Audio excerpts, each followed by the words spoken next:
In der physischen Distanz der letzten Wochen gab es einen gewaltigen virtuellen Schub. E-Learning, Remote Work, Videokonferenzen, sogar die Verwaltung wurde digitalisiert. Unzählige Nachbarschaftshilfen entstanden in den Netzen, lokale Communities, Support Your Locals und. Was wir aus dieser Krise lernen, ist, dass sich das Digitale mit dem Sozialen auf sehr kreative Weise und sehr menschliche Weise, sehr empathische Weise verbindet.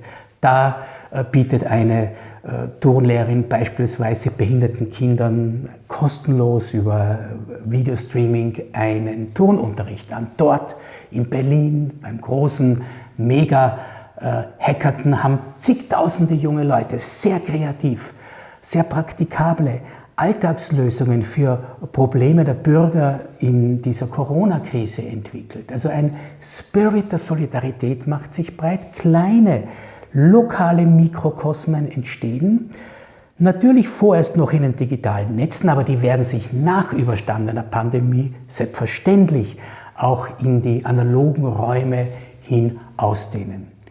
Und das bleibt von dieser Krise eine Netzwerkgesellschaft, die nicht nur kooperiert und kollaboriert, sondern in der man auch aufeinander achtet. Ja, und das ist wunderbar.